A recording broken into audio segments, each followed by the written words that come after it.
आज है 9 मार्च 1967 का प्रातः class. Today's Murli is the morning class dated 9th March 1967. Record चला है, तुम्ही हो माता, पिता तुम्ही हो। Om Shanti. The record played is तुम्ही हो माता, पिता तुम्ही हो, which means you are the mother as well as the father. Om Shanti.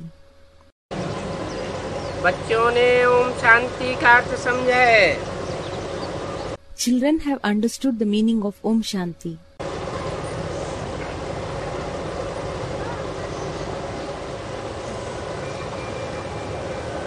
बाप ने समझाया है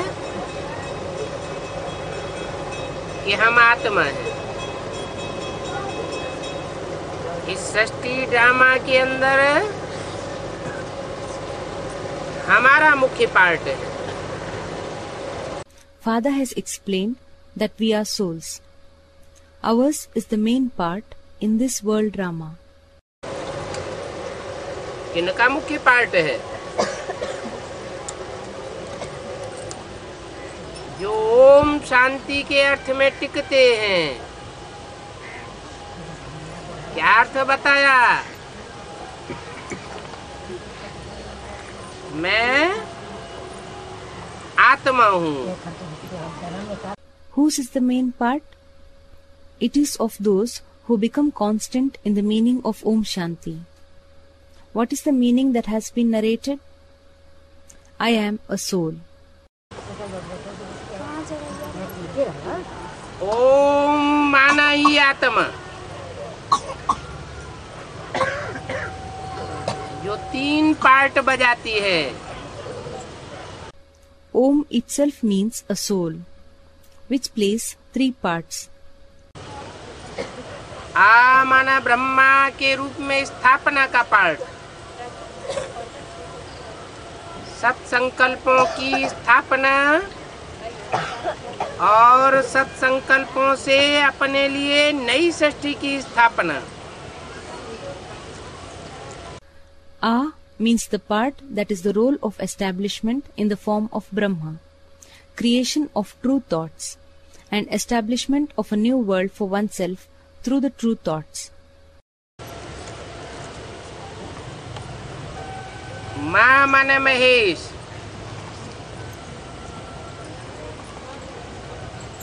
पुरानी सृष्टि का विनाश।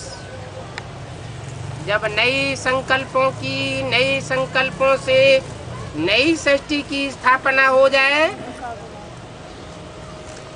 तो दुर्गुणी सृष्टि का विनाश।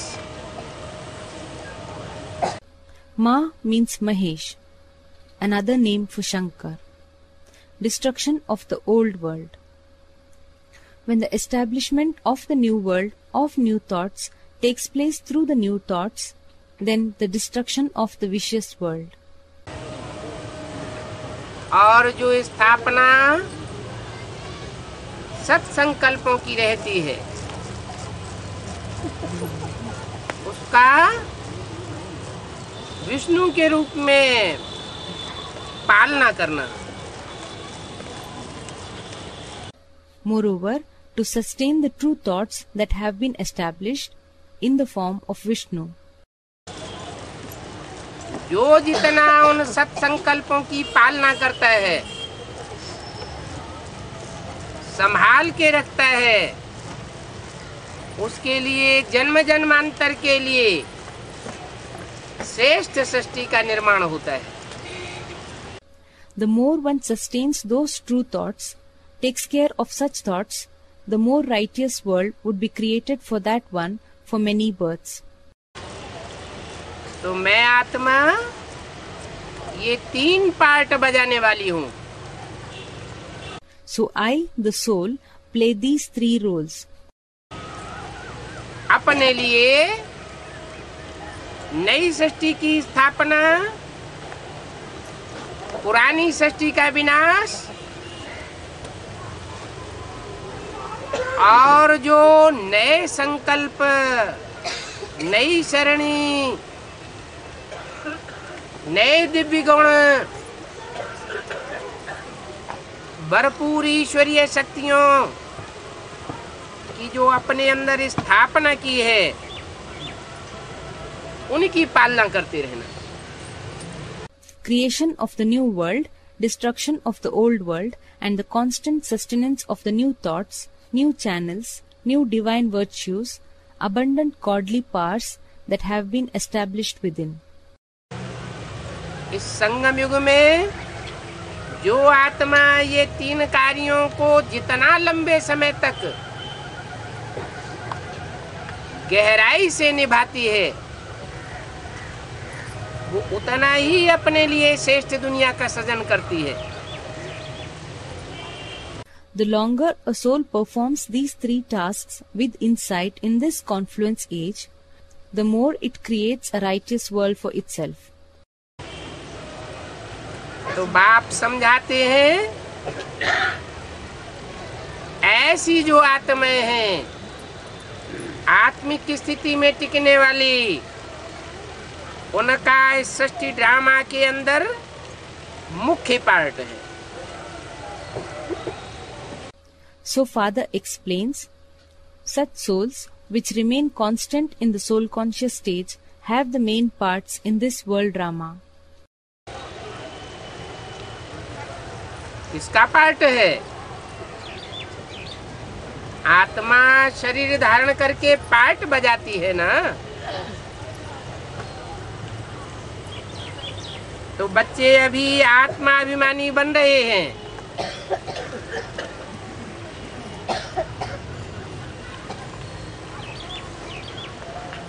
इतना समय देह अभिमानी थे। Whose part is there? Soul assumes the body and plays the part, isn't it? So, children are becoming soul conscious now. They were body conscious so far. अब अपन को आत्मा समझ बाप को याद करना है। हमारा बाप आया हुआ है।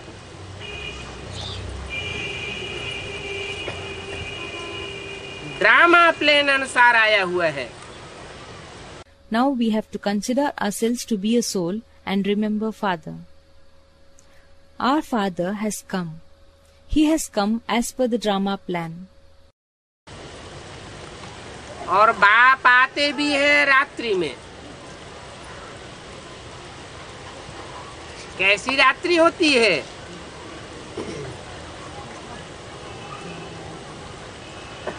जहाँ दुष्ट लोगों का नारा है, अज्ञान कायम रहेगा, अज्ञान अंधकार कायम रहेगा। Moreover, Father comes in the night only. What kind of a night is it? In which the wicked people shout a slogan, "The ignorance shall prevail. The darkness of ignorance shall prevail." हम ज्ञान का सोझरे का विस्तार नहीं होने देंगे।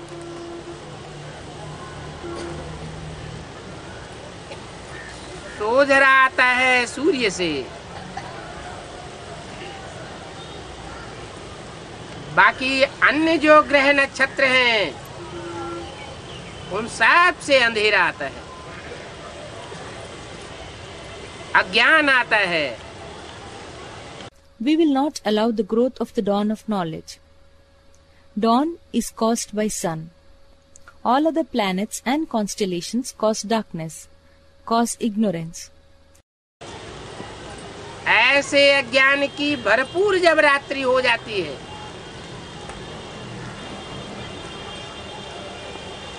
तब बाप आते हैं।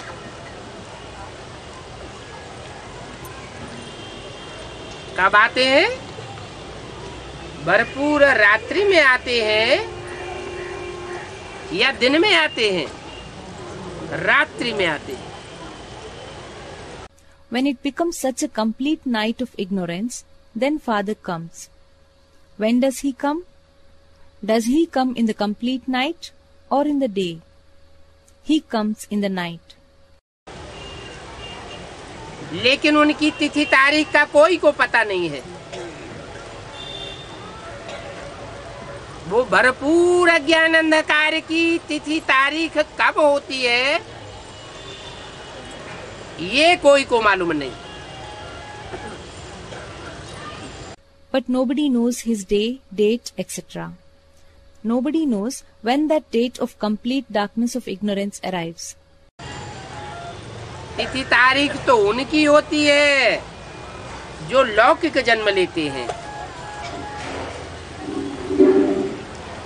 लेकिन ये तो है पारलौकिक बाप। इनका लौकिक जन्म नहीं होता है।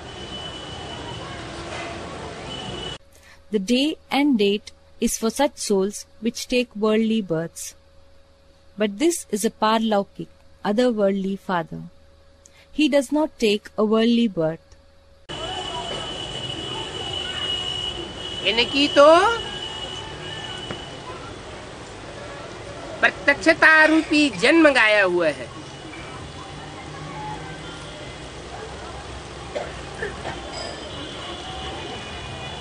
कृष्ण की तिथि तारीख है, समय आदि सब कुछ देते हैं,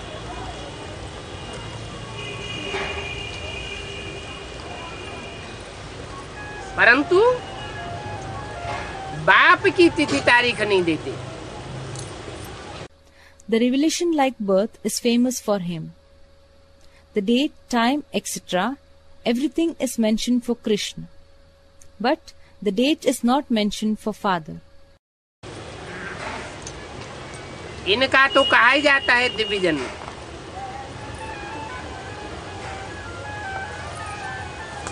बाप इनमें प्रवेश करके बताते हैं। किनमें प्रवेश करके बताते हैं? राम और कृष्ण में प्रवेश करके बताते हैं। ये बेहद का ड्रामा है। For him it is said anyway, divine birth. Father enters into them and tells. In whom does he enter and tell? He enters into Ram and Krishna and tells. इसमें आधा कल्प है बेहद का दिन और आधा कल्प है बेहद की रात। बेहद की रात और बेहद का दिन माना? This is an unlimited drama.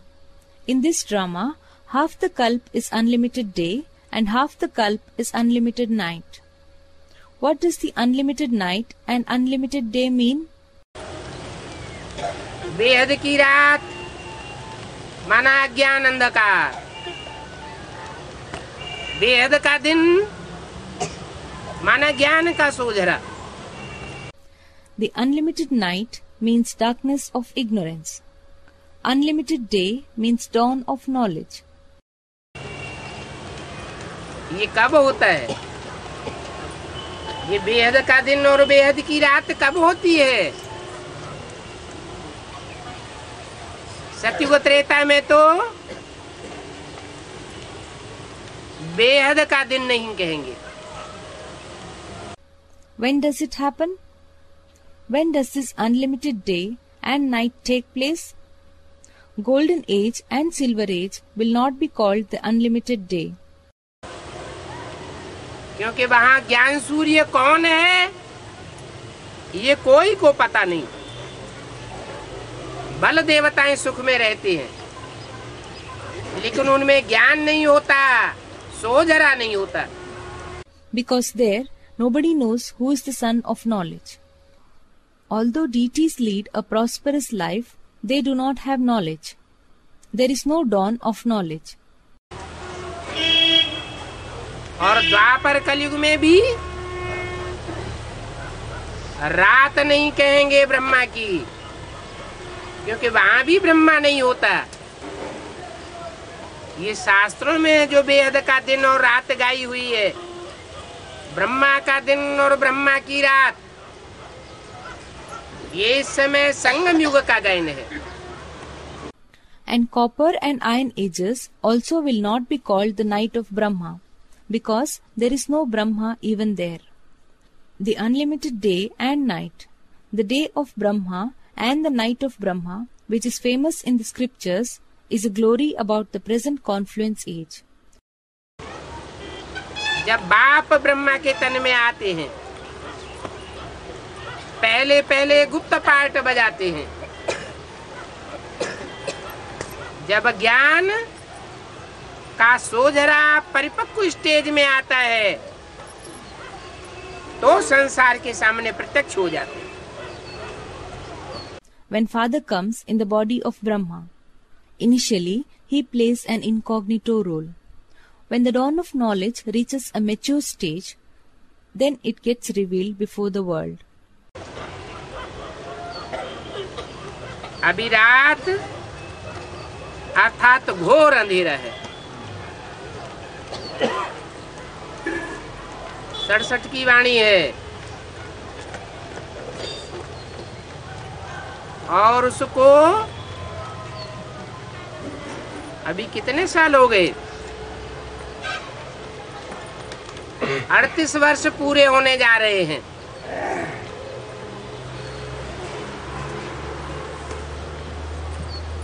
अभी भी घोर अंधेरा है। Now it is night, that is terrible darkness, ghor andhera. It is a Vani dated 1967. And how many years have passed since then? 38 years are going to be completed. Even now it is terrible darkness. जो थोड़ी सी ऋषि मुनि आत्माएं हैं, ऋषि माने पवित्र आत्माएं,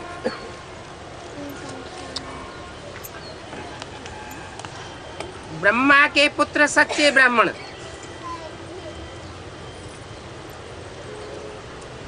अथवा मनन चिंतन करने वाले मुनि, उनको थोड़ा सा आभास हो रहा है कि अब सूर्य उदय होने वाला है। बाकी तो सारी दुनिया अंधकार में पड़ी हुई है। Whatever few Rishi Muni, saint-like or sage-like souls are present, Rishi means pure souls, the sons of Brahma, the true Brahmins, or the Muni who think and churn, are somewhat feeling as if the sun is going to rise now. Rest of the world is lying in darkness. घोर अंधेरा है। घोर अंधेरे में मैं आता हूँ। मेरी कोई तिथि तारीख नहीं है। जब रावण राज्य का अंत होता है, उस समय घोर अंधेरा कहा जाता है। There is terrible darkness. I come in terrible darkness. There is no day and date for me. When the kingdom of Ravan comes to an end, at that time it is called terrible darkness. घोर अंधेरा क्यों है? क्योंकि इस समय दुनिया में भक्ति भी तमो प्रधान है। पहले पहले भक्ति होती है सात्विक, और कलयुग के अंत में होती है भक्ति तमो प्रधान व्यभिचारी। Why is it terrible darkness? It is because bhakti is also degraded in the world at present. Initially, the bhakti is sattvic, that is pure, and at the end of Iron Age, the bhakti is impure, tamo pradhan, adulterated, व्यभिचारी। बाप खुद कहते हैं, मैंने इनमें प्रवेश किया है। इनमें माने किनमें? राम और कृष्ण की आत्माओं में प्रवेश किया है। Father himself says, I have entered into them. Who does them refer to? He has entered into the souls of Ram and Krishna. यज्ञ के आदि में भी प्रवेश किया था, अभी भी प्रवेश किया है। गीता में है भगवान वाच, परंतु ये राम और कृष्ण तो भगवान नहीं हो सकते। He had entered in the beginning of the yajna also. Even now he has entered. It is mentioned in Gita. Bhagavan Vach, God speaks. But this Ram and Krishna cannot be God. फिर भगवान किसको कहा जाए? ये राम और कृष्ण तो मनुष्य हैं। मनुष्य अर्थात मनु की औलाद। मनु माने मन रूपी Brahma. Then who can be called God? This Ram and Krishna are human beings, Manushya. Manushya means children of Manu. Manu means mind like Brahma. मन रूपी ब्रह्मा और उसकी औलाद माने मनन चिंतन मंथन करने वाले, ये भगवान नहीं हो सकते। क्यों नहीं हो सकते? Mind like Brahma and his children. That is, those who think and churn. They cannot be God. Why can't they be God? क्योंकि भगवान को मनन चिंतन मंथन करने की दरकार ही नहीं। वो तो अजन्मा है। वो तो आगे पीछे सब जन्मों को जानता है। सारी सृष्टि के आदि मध्यंत को जानता है। It is because God need not think and churn at all. He is Ajanma, one who does not take worldly birth. He knows all the past and future births. He knows the beginning, middle and the end of the entire world.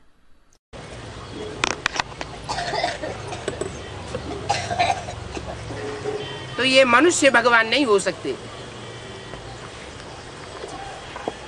फिर ये राम कृष्ण जैसे मनुष्य क्या हो सकते हैं? दुनिया तो कहती है भगवान,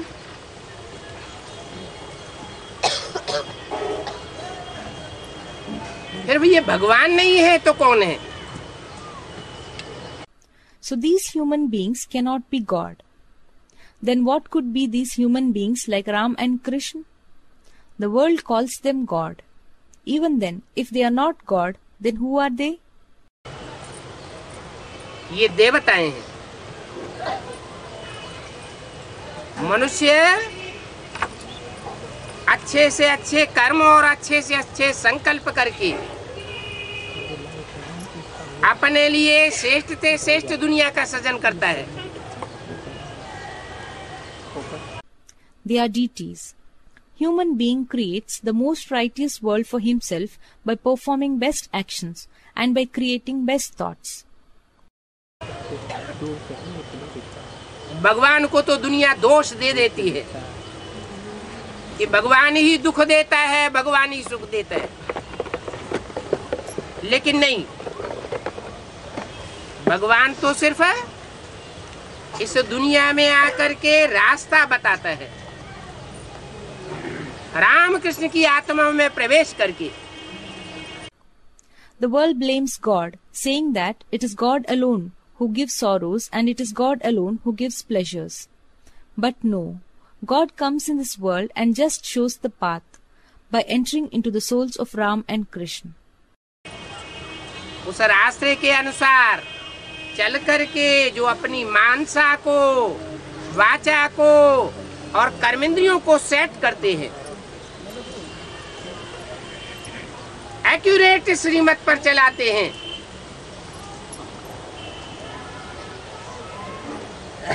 वो वास्तव में अपने लिए सुख की सृष्टि का सृजन करते हैं। Those who follow that path and set their mind, speech and bodily organs, those who cause them to follow the Srimad accurately, they actually create a world of prosperity for themselves. और जो श्रीमत के अनुकूल नहीं चलाते हैं, अपनी मनसा, अपनी वाचा, अपनी कर्मेंद्रियों को, वो स्वतः ही अपने लिए दुख की सृष्टि का निर्माण करते हैं। And those who do not make them, that is their mind, speech and bodily organs, act according to Srimad, they automatically create a world of sorrows for themselves. फिर भी कोई भी मनुष्य आत्मा ऐसी पुरुषार्थी नहीं है जो सदा शिव हो सके। सदा शिव को ही भगवान कहा जाता है। हाँ, भगवान इस सृष्टि पर आते हैं तो आप समान बनाकर जाते हैं। Even then, no human soul is such an effort maker who could be Sadashiv, ever beneficial. It is Sadashiv alone who could be called God. Yes, when God comes in this world, he makes equal to himself and then departs. जरूर कोई को आप समान बनाकर जाते हैं। तो जो बाप समान बनता है उसका नाम शिव के साथ जोड़ा जाता है। बाकी 33 करोड़ देवताओं में से कोई ऐसा देवता नहीं है जिसका नाम शिव के साथ जोड़ा जाता हो। Certainly, he makes someone equal to himself and then departs. So the name of the one who becomes equal to Father is added to the name of Shiv. There is no deity among the remaining 33 crore deities whose name is added to Shiv's. और साथ में नाम तो जोड़ा जाता है, लेकिन वो नाम शिव के बाद आता है। पहले शिव, बाद में Shankar. And although the name is added, that name comes after Shiv. First is Shiv and later Shankar. बाद में क्यों आता है? क्योंकि वो नेक्स्ट टू शिव है। फॉर द टाइम बीइंग, चारों युगों के लिए नहीं, सिर्फ संगम युग के उस अंतिम काल में। Why does it come afterwards? It is because he is next to Shiv. For the time being, not for all ages. Only in that last period of the Confluence Age, जब विष्णु के रूप में संसार में प्रत्यक्ष होता है, नारायण के रूप में प्रत्यक्ष होता है, इसलिए बोला है कि सबसे अच्छा पुरुषार्थ है नारायण को याद करना। when he gets revealed in the world in the form of Vishnu, when he gets revealed in the form of Narayan. That is why it has been said, the best effort is to remember Narayan. कौन से नारायण को याद करना? सतयुग के बाद वाले,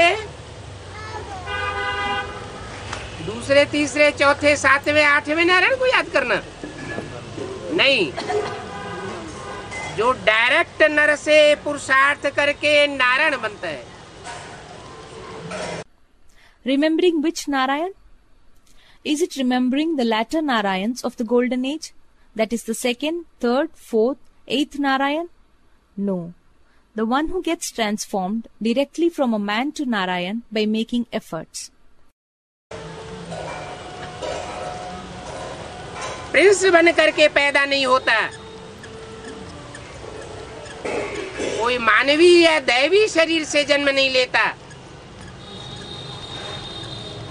वो थोड़े समय के लिए भगवान भगवती बन सकता है। He is not born as a prince. He does not take birth through a human or divine body. He can become Bhagavan Bhagavati for some time. ये भगवान भगवती, ये टाइटलदारी भगवान भगवती है। जैसे यज्ञ के आदि में प्रजापिता ओरिजिनल था, ब्रह्मा भी ओरिजिनल था और बाद में दादा लेखराज को उनका टाइटल दिया गया Prajapita Brahma. This Bhagwan Bhagavati, these are the title holders of Bhagwan Bhagavati. Just as Prajapita was original at the beginning of the Yajna, Brahma was also original, and later their title of Prajapita Brahma was given to Dada Lekraj. ऐसे ही जो original भगवान है, God father है, वो सिर्फ निराकार शिव है। उसकी बिंदी का नाम शिव है। Similarly, the original God, the Godfather, is only incorporeal Shiv. The name of his point is Shiv. वो नाम कभी बदलता नहीं है। जब शरीर में प्रवेश करता है तो काम के आधार पर सृष्टि पर संगम युग में सदा शिव के रूप में प्रत्यक्ष होता है। That name never changes. When he enters into a body, then on the basis of his actions, he gets revealed in the Confluence Age in the form of Sadashiv in this world.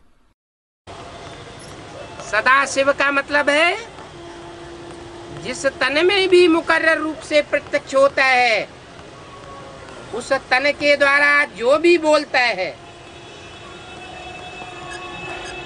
जो भी कर्मेंद्रियों से कर्म करता है, जो भी मनसा से संकल्प करता है, वो सब सत संकल्प करता है, कल्याणकारी संकल्प करता है, कल्याणकारी कर्म करता है, कल्याणकारी वाचा बोलता है। Sadashiv means that through whichever body he gets revealed in the final or fixed form, whatever he speaks through that body, whatever actions he performs through that body, whatever thoughts he creates through the mind, they are all true thoughts only. He creates beneficial thoughts, kalyankari sankalp, performs beneficial actions, and speaks beneficial words. अकल्याण किसी हालत में हो नहीं सकता। भला अल्पकाल के लिए अकल्याण दिखाई पड़े, लेकिन सदाकाल के लिए कल्याण समाया हुआ होता है। इसलिए उसका नाम शिव है। No harm can be caused under any circumstance, although it may appear harmful for a temporary period, but there lies a benefit in it for a long term. That is why his name is Shiv.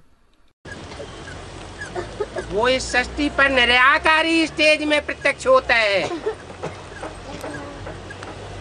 क्योंकि वो भी धर्म पिता है। दुनिया में और भी जो धर्म पिताएं हुए, इब्राहिम, बुद्ध, क्राइस्ट, वो सब निराकारी स्टेज में प्रत्यक्ष होते हैं। He gets revealed in this world in an incorporeal stage because he is also a religious father. All other religious fathers who have existed in the world, like Abraham, Buddha, Christ, have all got revealed in an incorporeal stage. Guru Nanak हो, महात्मा बुद्ध हो, Christ हो, उनके चेहरों को ध्यान से देखिए। चेहरे को देखने से निराकारी स्टेज झलकती है, जैसे कि इस साकार दुनिया में है ही नहीं। बुद्धि से निराकारी दुनिया में रमे हुए पड़े हैं। Whether it is Guru Nanak, Mahatma Buddha, Christ, look at their faces carefully. Just by looking at their faces, one gets a glimpse of their incorporeal stage. It is as if they are not present in this world at all. Through their intellect, they are immersed in the incorporeal world. वो तो सिर्फ धर्म पिताएं हैं। Great fathers कहे जाते हैं। और वो ग्रेट फादर्स भी जब आते हैं सात्विक स्टेज में इस षष्ठी रूपी रंगमंच पर, तो शुरुआत में अपने को भगवान नहीं कहते। They are only religious fathers. They are called great fathers. And even when those religious fathers come in this world stage in a pure stage, initially they do not call themselves as God. जब तामसी बनते हैं तो भगवान के रूप में प्रत्यक्ष होना चाहते हैं। वो धर्म पिताएं हैं, लेकिन उन पिताओं का भी पिता, उन बापों का भी बाप, वो है great great grandfather. When they become impure, then they wish to get revealed as God. They are the religious fathers, but the father of those religious fathers is the great-great-grandfather. धर्म पिताएं साकार, तो उन धर्म पिताओं का बाप ग्रेट ग्रेट ग्रैंडफादर भी साकार। लेकिन शिव उसमें प्रवेश होकर के निराकारी स्टेज में प्रत्यक्ष होता है।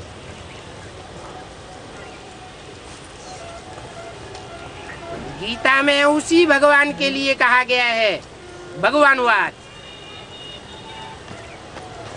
परंतु नाम मनुष्य का डाल दिया है। When the religious fathers are corporeal, then the father of those religious fathers, the great-great-grandfather, is also corporeal. But Shiv enters into him and gets revealed in an incorporeal stage. It has been said for that God in Gita, God speaks, Bhagavan Vach. But the name of a human being has been mentioned. Krishna का नाम डाल दिया है, जो पूरे 84 जन्म लेने वाला है। वास्तव में कृष्ण तो दैवी गुणों वाला मनुष्य है, भगवान नहीं। The name of Krishna, who takes complete 84 births, has been mentioned. Actually, Krishna is a human being who possesses divine qualities, and he is not a god. और ये दुनिया तो मनुष्य लोक है, ये कोई देवलोक नहीं है। गाते भी हैं ब्रह्मा देवताय नमः, विष्णु देवताय नमः, और अंत में कहते हैं शिव परमात्माय नमः। And this world is an abode of human beings, Manushya Lok. This is not a divine abode, Dev Lok. It is even sung, Brahma Devataya Namaha. I bow to Brahma, the deity. Vishnu Devataya Namaha. I bow to Vishnu, the deity. And in the end they say, Shiv Paramatmaya Namaha. I bow to the Supreme Soul Shiv. Brahma Vishnu Shankar तो सूक्ष्म वतनवासी हैं। बच्चे जानते हैं कि जहाँ सूक्ष्म वतन की स्टेज है, वहाँ हड्डी मांस की साकारी स्टेज नहीं होती। Brahma, Vishnu and Shankar are subtle world dwellers. Children know that where there is a stage of subtle world, there is no corporeal stage of the bones and flesh. देवानी ही नहीं होता, हड्डी मांस वाली देह की स्मृति ही नहीं रहती। मनन चिंतन मंथन की सूक्ष्म स्टेज होती है। There is no body consciousness at all. There is no memory of the body made up of bones and flesh. There is a subtle stage of thinking and churning. या तो नई दुनिया की स्मृति रहती है जहां देहभान नहीं होता, या तो ईश्वरीय सेवा में बुद्धि रमी रहती है, वो है सूक्ष्म stage. Either there is a remembrance of the new world where there is no body consciousness, or the intellect is immersed in godly service. That is a subtle stage. जब सूक्ष्म स्टेज से मनुष्य नीचे उतरते हैं तो देह भान आता है, मनुष्य हड्डी मांस का पुतला बन जाता है, हड्डी मांस की तरफ आकर्षित होने लगता है। When the human beings descend from the subtle stage, then the body consciousness emerges. The human being becomes an effigy of bones and muscles. He starts getting attracted towards the bones and muscles. वो तो है सूक्ष्म लोक। इस लोक में भांति भांति के रंग होते हैं। सूक्ष्म स्टेज में कोई प्रकार की रंगीनी नहीं होती। That is a subtle world. In this world, there are a variety of colors. There are no colors in the subtle stage. सूक्ष्म लोक माना सफेद, जो आत्मा सूक्ष्म वतन में है उसमें कोई रंगीनी नहीं। Subtle world means white. The soul that is in the subtle world is not colored. उनको सूक्ष्म छाया वाला शरीर कहा जाता है।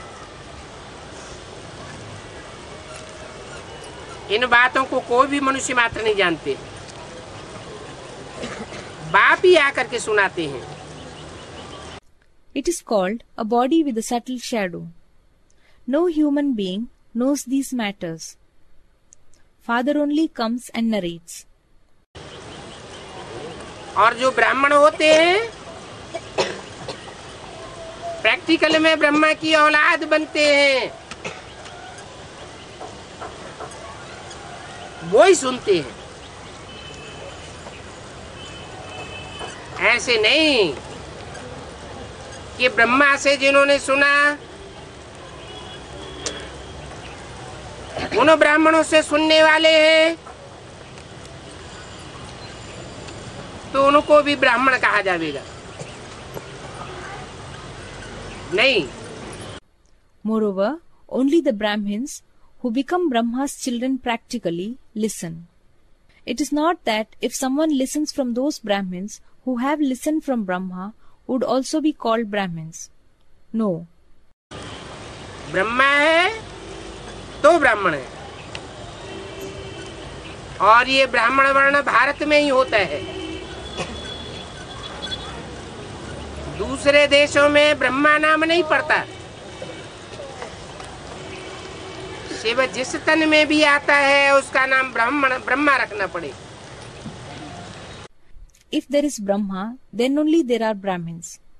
And this Brahmin class is only in India. Nobody is named Brahma in other countries. Whichever body Shiv enters must be named as Brahma. जिसका नाम ब्रह्मा रखते हैं उसके मुख से जो ज्ञान सुनते हैं, धारण करते हैं, दूसरों को धारण कराते हैं, उन सेवाधारी ब्राह्मणों को ब्राह्मण कहा जाता है।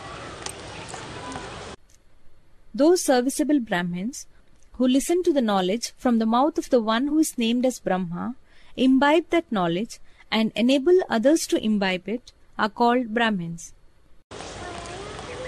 वो ब्राह्मण वर्ण भी तब होता है जब परम पिता परमात्मा प्रजापिता ब्रह्मा द्वारा ब्राह्मण धर्म की स्थापना करते हैं। सिर्फ ब्रह्मा द्वारा नहीं, प्रजापिता ब्रह्मा द्वारा। That Brahmin class also exists only when the Supreme Father, Supreme Soul, establishes the Brahmin religion through Prajapita Brahma, not through just Brahma, but through Prajapita Brahma. अब उनको रचयिता भी नहीं कहेंगे। किनको? शिव को।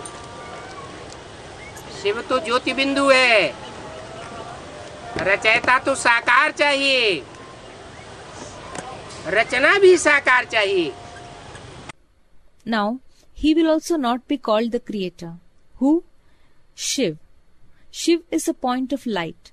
Creator is required to be corporeal. The creation is also required to be corporeal. नई सृष्टि की जब रचना होती है तो पहला पत्ता कृष्ण के रूप में जन्म लेता है, साकार में जन्म लेता है। उस पहले पत्ते को जन्म देने वाला रचयिता चाहिए, वो भी साकार में है। When the new world is created, then the first leaf takes birth in the form of Krishna. He takes birth in a corporeal form. A creator is required to give birth to that first leaf. He is also in a corporeal form. Shiv को रचयिता नहीं कहेंगे। रचयिता और रचना का connection साकार रूप में है। आत्मा न रची जाती है और न आत्मा का बाप रचा जाता है। Shiv will not be called a creator. The connection between creator and creation is in a corporeal form. Neither is a soul created, nor is the father of a soul created. आत्माएं तो अजर अमर अविनाशी हैं, रची नहीं जाती। आत्माओं का बाप शिव ज्योति बिंदु, वो भी रचा नहीं जाता। Souls are Ajar, ever young, Amar, immortal, Avinashi, indestructible. They are not created. Father of the souls, the point of light Shiv, is also not created. तो आत्मा और परमात्मा के बीच रचयिता और रचना का संबंध कायम नहीं किया जा सकता।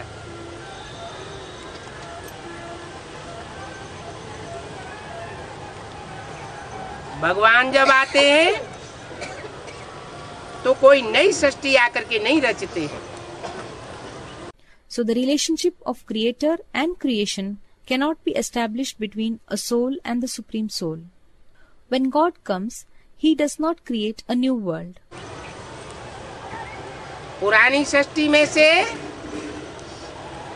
श्रेष्ठ आत्माओं को चयन करके नई सृष्टि की सैंपलिंग लगाते हैं। पुराने संगठन का विनाश और नए संगठन की स्थापना करते हैं। He selects the righteous souls from the old world and plants the sapling of the new world. He destroys the old gathering and establishes the new gathering. पुराना किला टूटता है और नया किला बन जाता है। शास्त्रों में लिखा है कि ब्रह्मा ने कई बार सृष्टि का सृजन किया और कई बार उसे बिगाड़ दिया। The old fort gets destroyed and the new fort gets built. It has been written in the scriptures that Brahma created the world several times and destroyed it several times. पसंद नहीं आई तो बिगाड़ दिया, नई सृष्टि का सृजन किया। वास्तव में ये शूटिंग की बात है। When he did not like it, he destroyed it and then created a new world. Actually, this is a matter of shooting. पहले देवता वर्ण की शूटिंग होती है, फिर क्षत्रिय वर्ण की शूटिंग होती है, फिर द्वापर युगी वैश्यों की शूटिंग होती है, फिर कलयुगी शूद्रों की शूटिंग होती है। First, the shooting of DT class, that is Devta Varn, takes place. Then the shooting of Kshatriya class takes place. Then the shooting of the copper-aged Vaishyas takes place. And then the shooting of the iron-aged Shudras takes place. और जब तक चारों वर्णों, चारों युगों की shooting न हो जाए, तब तक संपन्नता नहीं होती। अंततः जब ब्रह्मा संतुष्ट हो जाते हैं, तब नई सृष्टि का सृजन होता है। And until the shooting of all the four classes, all the four ages does not take place, completion is not achieved. Ultimately, when Brahma becomes satisfied, then the creation of the new world takes place. तो कोई नई दुनिया नहीं रचते। पुरानी सृष्टि में से हर धर्म की श्रेष्ठ श्रेष्ठ आत्माओं का चुनाव करते हैं। So he does not create any new world. He selects the righteous souls from among every religion in the old world. फिर उनमें से नया नया संगठन तैयार होता जाता है। पुराने संगठन का विनाश होता जाता है।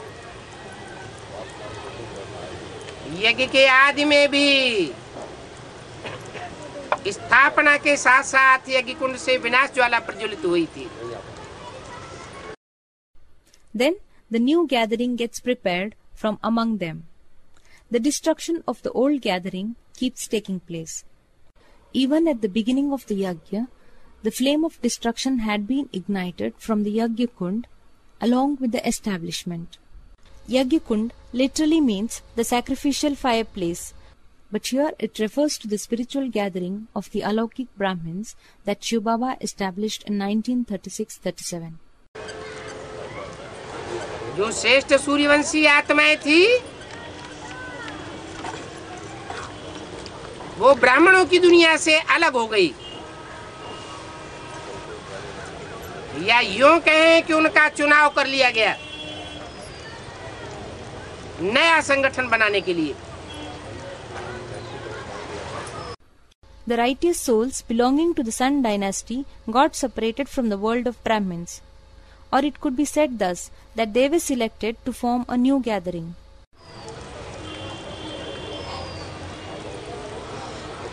पुराने संगठन का विनाश हो जाता है। यज्ञ के आदि में ही 42 और 47 के बीच सैंपल के रूप में नए संगठन की स्थापना और पुराने संगठन का विनाश हुआ।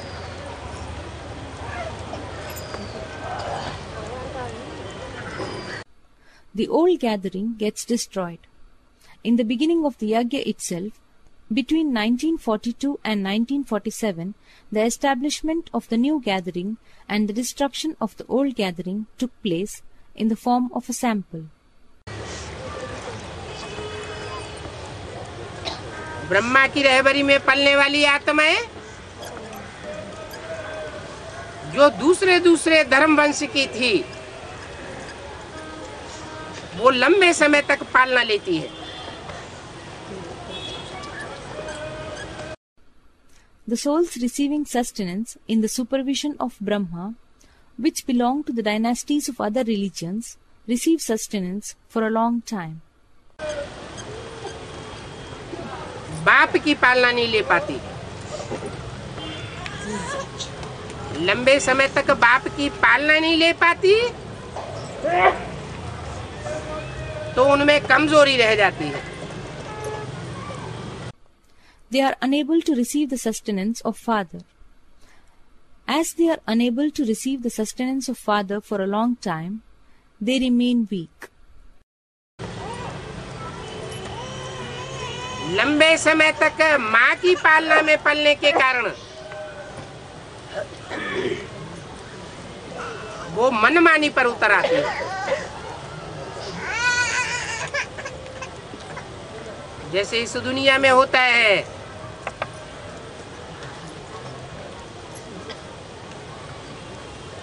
बाप कमजोर पड़ जाता है और माँ बच्चों का साथ देती है।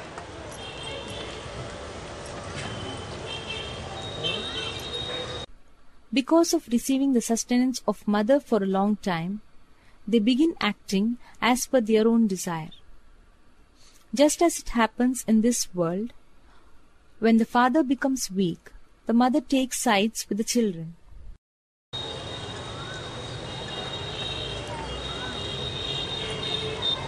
बाप को बैराग आता है और वो परिवार को छोड़ देता है, बुद्धियोग हट जाता है, समझ लेता है ये हमारे काम की नहीं। Father feels detached and he renounces the family. The connection of his intellect with the family gets removed. He understands these people are of no use to me. यज्ञ के आदि में भी यही फाउंडेशन पड़ा था। अलफ को मिला अल्लाह, बे बादशाही, जिसका नाम ब्रह्मा टाइटल पड़ा, उसको मिल गई। In the beginning of the yajna also, the same foundation was laid. Alaf got Allah. The one who got the title of Brahma got Be-Badshahi, that is kingship. करो तुम अपनी राजाई, ये झूठी राजाई कब तक चलेगी? फाउंडेशन पड़ गया। You take care of your kingship. How long will this false kingship continue? The foundation was laid. बाप चला जाता है, थोड़े समय के बाद बच्चे भी तमो प्रधान बनते हैं और माँ के ऊपर आधिपत्य कर लेते हैं। Father departs.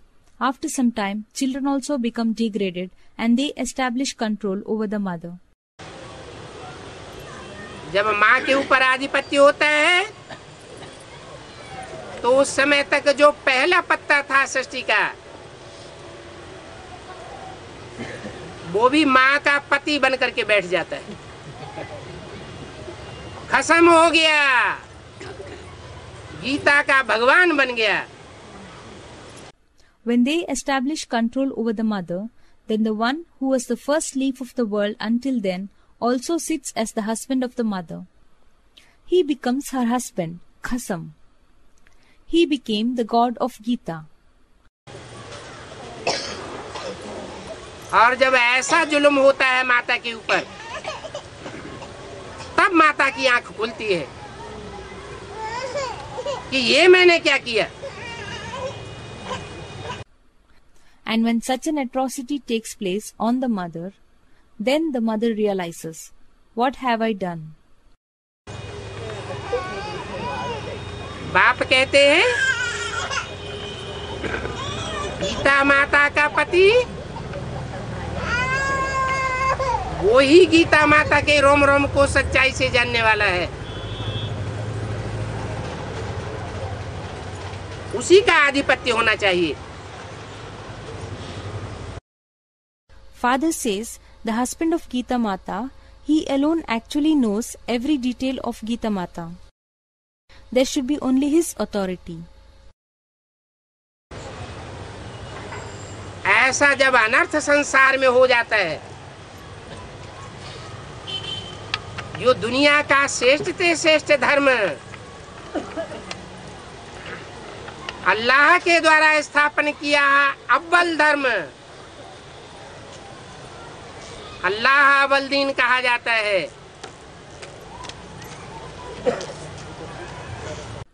When such absurdity takes place in the world, the most righteous religion of the world, the Awwal, that is, the number one religion established by Allah, is called Allah Awal Deen.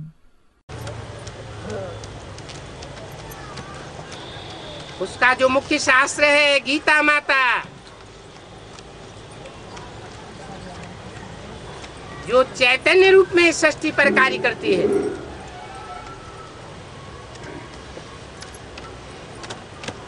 सब धर्मों की माता है। उसकी दुर्गति हो जाती है। The main scripture of that religion is Gita Mata, who works in this world in a living form, who is the mother of all the religions. She experiences degradation. माताओं में सबसे बड़ी माता है गीता माता,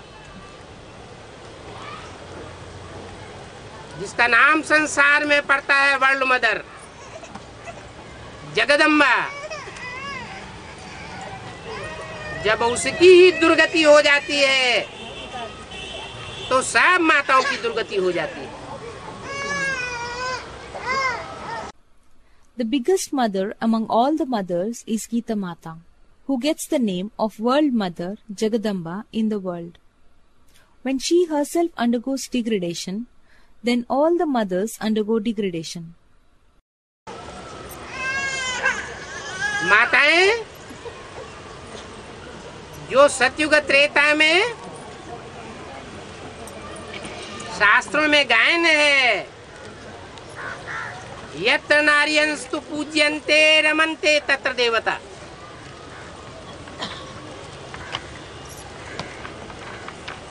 जहाँ नारियों की पूजा होती है वहाँ देवताएं रमण करती हैं।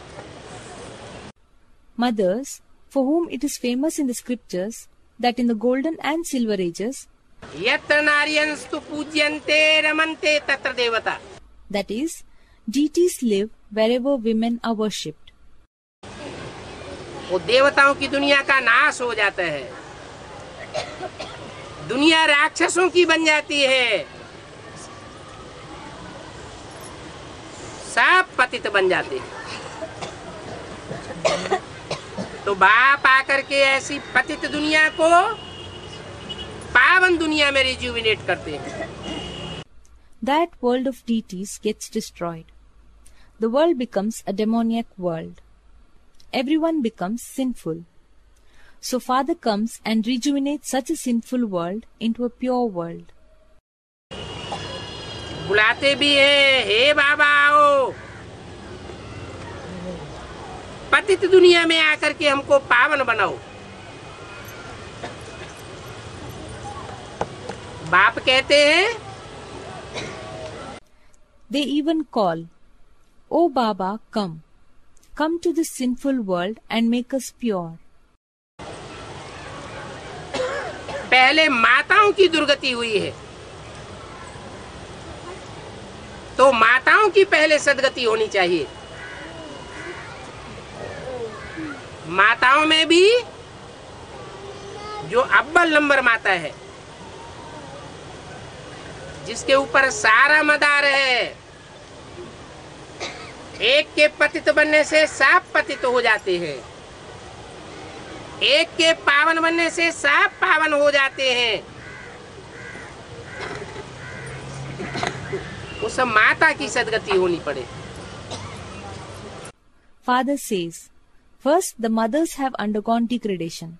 So first the true salvation of the mothers should take place. Even among the mothers, the number one mother, on whom everything is dependent. Everyone becomes sinful when one becomes sinful. When one becomes pure, everyone becomes pure. The true salvation of that mother should take place. कहा जाता है सर्व का सदगति दाता राम। राम ही आकर के राम राज्य स्थापन करता है। तो जो राम राज्य स्थापन करता है वो पहले अपने घर में राम राज्य बनावेगा या सारी दुनिया में राम राज्य बन जाएगा? It is said, Ram, the one who bestows true salvation upon everyone. It is Ram alone who comes and establishes the kingdom of Ram.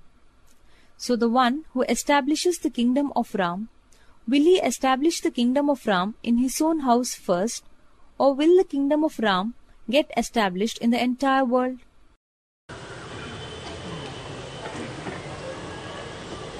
Ram की सीता ही अगर रावण के पंजे में चली जाए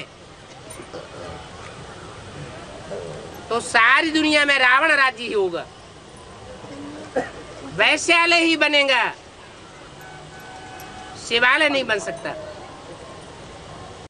When Ram's Sita only goes into the clutches of Ravan, then there would be only the kingdom of Ravan in the entire world. It will become a brothel only, Vaishyalai. It cannot become the temple of Shiv, Shivalai. लेकिन बाप अकेला कुछ नहीं करता।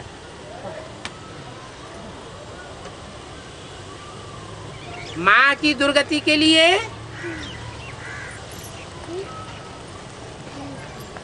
बच्चे भी निमित्त बनते हैं। यज्ञ के आदि में ही यज्ञ कुंड से जो विनाश ज्वाला उत्पन्न हुई, विनाश होता है इम्प्योरिटी से। उसमें ब्रह्मा, बाप और ब्राह्मण बच्चे सभी सम्मिलित हो गए। But father does not do anything alone. Children also become instrumental in causing the degradation of mother. The flame of destruction which was ignited in the beginning of Yajna itself. Destruction takes place through impurity. In that, Brahma, father and Brahmin children all were involved. बाप कहते हैं अभी माताओं को पहले जगना पड़े। माताएं जब शिव शक्तियां बनती हैं तो सारी सृष्टि में सृजन नई सृष्टि का होने लगता है। Father says, now first the mothers have to wake up. When mothers become Shiv Shaktis, then the new world begins to be created in the entire world. अभी बाप तुमको पावन बनाए रहे हैं। अनेकों के संग के रंग से तुम पतित बन गए। अब एक के संग के रंग से तुम पावन बनते हो।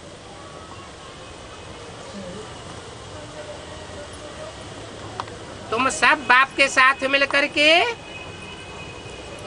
योग बल से पति सृष्टि को पावन बनाए रहे हो।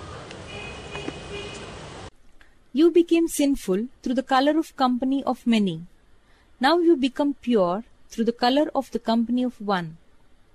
All of you are purifying the sinful world through the power of yoga, along with the Father. माया पर तुम जीत पहन करके जगत जीत बनते हो। ये माया तुमको बार बार हार खिलाती है। माया जो ठगनी का रूप धारण करके आती है उससे तुम ठगे जाते हो। You gain victory over Maya and become victorious over the world. This Maya defeats you again and again. You get cheated by Maya, which comes in the form of a cheat, Thagini.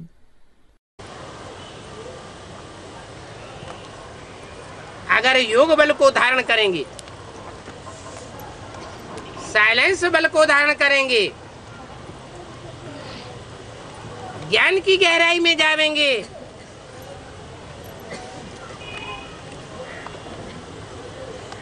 तो पवित्र जरूर बनेंगे। If you imbibe the power of yoga, if you imbibe the power of silence, if you dive deep into the knowledge, then you will certainly become pure. ऋषि मुनि आदि भी सब शांति चाहते हैं, परंतु वो शांति का अर्थ नहीं समझते। वो समझते हैं कि घर बार छोड़ करके जंगल में जाकर बैठ जावेंगे तो शांति मिल जाएगी।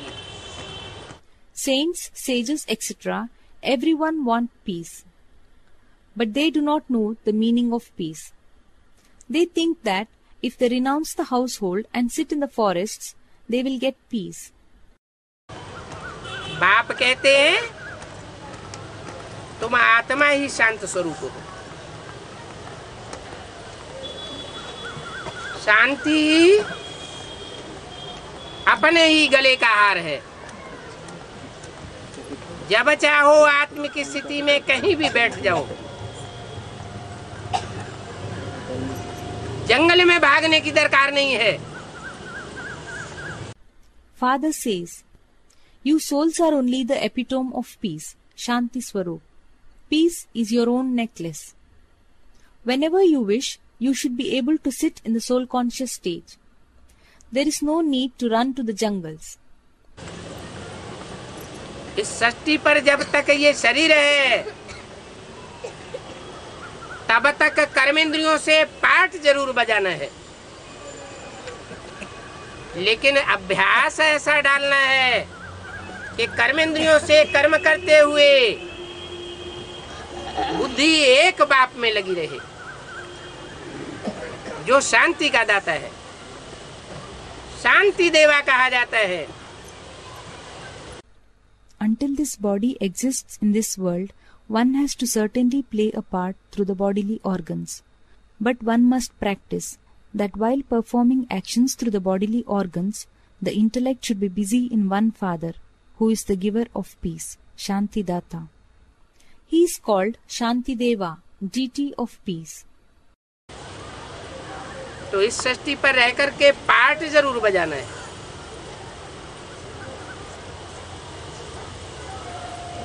कर्मेंद्रियों से कर्म जरूर करना पड़े। So, one must certainly play a part while living in this world. One must certainly perform actions through the bodily organs. शांति धाम तो होता है स्वीट साइलेंस होम। तो अभी आत्माओं को मालूम है कि हमारा घर शांति धाम है। The Shanti Dham, that is the abode of peace, is the sweet silence home. So now the souls know that our home is the soul world, Shanti Dham. जब तक इस संसार में है, इस संसार में इन आँखों से सारी दुनिया को देखते हैं। जहाँ जहाँ तक इन आँखों का पहुँच होती है, वहाँ सारी दुनिया में माया फैली हुई है।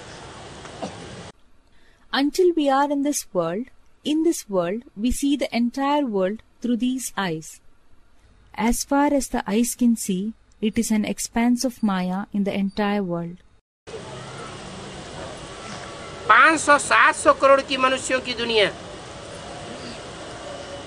सब मायावी प्रभाव से बंधी हुई है। इनके संग के रंग में जब तक रहेंगे तब तक शांति नहीं हो सकती। सदा काल की शांति महसूस नहीं हो सकती। The world consisting of 500 to 700 crore human beings is bound under the Mayavi influence, the illusive influence. Until we are colored by their company, we cannot achieve peace. One cannot experience the everlasting peace. हम तो आए ही हैं इस दुनिया में part बजाने के लिए। आत्म की स्थिति संग के रंग से बिगड़ जाती है, क्योंकि दूसरे दूसरे धर्मों की आत्माएं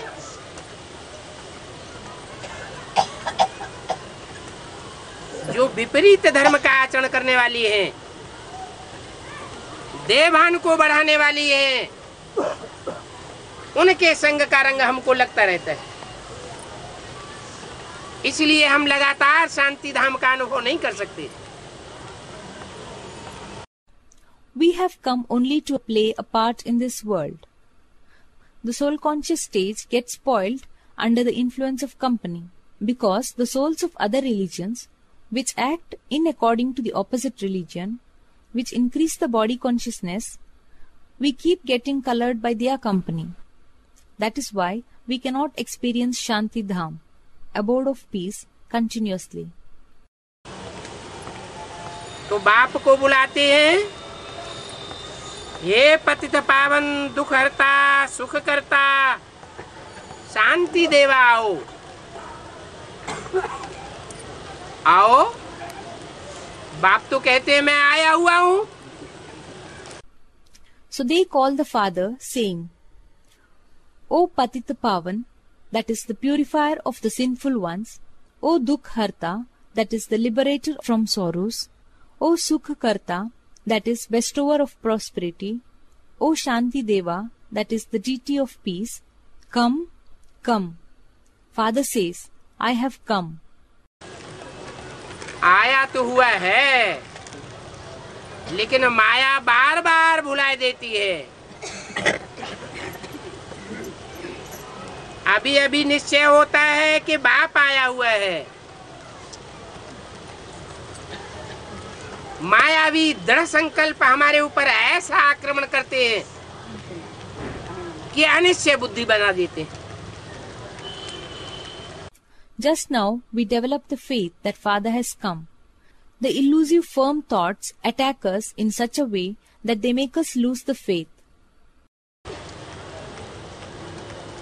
हम पुकारते रहते हैं, हमको रावण की जंजीरों से छुड़ाओ, परंतु जो पुकारते हैं वो भगत हैं या भगवान के पक्के बच्चे हैं? क्या है? भगत। We keep calling God, free us from the bondages of Ravan. But those who call, are they worshippers or the firm children of God? What are they? Someone said worshippers. They are worshippers. तो भगत बनना पसंद या ज्ञान सागर का ज्ञानी बच्चा बनना पसंद? ज्ञानी बच्चा बनना पसंद। तो आज से आगे कभी भी राम बाप को बुलाने की जरूरत नहीं। So do you like to become worshippers or the knowledgeable child of the ocean of knowledge? Someone said knowledgeable. You like to become knowledgeable children. So today onwards there is never any need to call Father Ram. है? नहीं बुलावेंगे ना? है? वो तो है कि बाप तो अपने आप ही आते हैं, बुलाने से तो आते नहीं। ये ज्ञान तो मिला हुआ है, फिर भी बुलाते हैं। You will not call, isn't it? Someone said, Father has come. It is true that Father himself comes. Someone said, Father himself comes. It is true that Father himself comes. He does not come on being called. One has received this knowledge. Even then they call. बुलाते हैं, इसका मतलब है कि बुद्धि को निश्चय नहीं है कि बाप के रूप में पार्ट बजाय रहा है। माया घड़ी घड़ी बायलोरा डालती है। The fact that they call means that the intellect has not developed the faith that Father is playing a part as a father. Maya repeatedly creates obstacles. तो रावण के जंजीरों में सब बंधे पड़े हैं। सब बच्चे जानते हैं ये भक्ति है रात। So everyone is tied in the bondages of Ravan. All the children know this bhakti is night. बाप भी कहते हैं,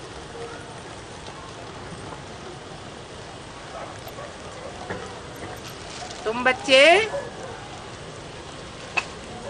अगर भक्ति के संस्कारों में बंद करके रहेंगे, माने अव्यक्त स्टेज धारण नहीं करेंगे, फरिश्ता नहीं बनेंगे तो ये शरीर छोड़ना पड़ेगा। पड़ेगा मना प्रकृति की मार से, धर्मराज की मार से जबरन ये शरीर छोड़ना पड़ेगा। Father also says, if you children remain bound by the sanskars of bhakti, that is, if you do not imbibe a subtle stage, if you do not become an angel, then one will have to leave this body. Will have to means that one would have to forcibly leave this body through the beatings of nature, through the beatings of Dharmaraj. तो आत्मिक स्थिति में थोड़ी तराप आ जाएगी।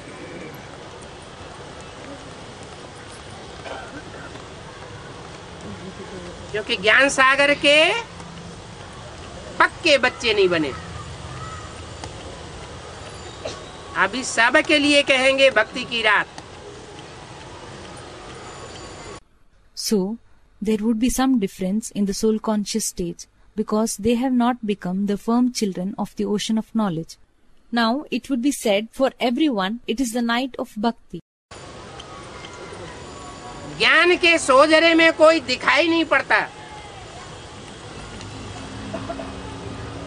क्योंकि माया हिलाई देती है। बाप कहते हैं, धैर्य देते हैं, बच्चे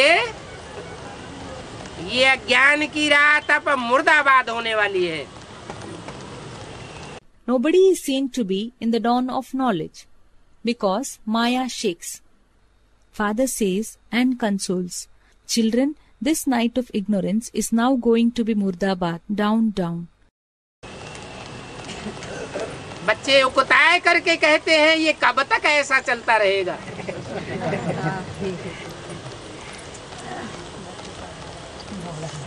बाप गीत की याद दिलाते हैं, धीरज धर मनुआ, धीरज धर। रात मुर्दाबाद होती है, फिर ज्ञान जिंदाबाद होता है। Children become bored and say, how long would it continue like this? Father reminds us of the song, Dheeraj Dar Manwa, Dheeraj Dar. Be patient, O mind, be patient. The night becomes Murdabad, down, down, and then knowledge becomes Zindabad, long live. ये खेल है, सुख और दुख का खेल है। तुम जानते हो, पहले पहले हम सुख में थे, स्वर्ग में थे। This is a game. It is a game of pleasures and pains. You know that first of all we were in prosperity. We were in heaven. अभी नरक में। क्यों? पहले सुख में क्यों थे? हैं? अभी नरक में क्यों हैं? कोई कारण तो होगा। Now we are in hell. Why? Why were we in prosperity earlier? Why are we now in hell? There must be some reason. पहले स्वर्ग में इसलिए थे कि बाप ने जो रास्ता बताया था, स्व स्थिति में चले जाओ, तो जो नंबरवार स्व स्थिति में गए उन्होंने नंबरवार स्वर्ग का अनुभव किया।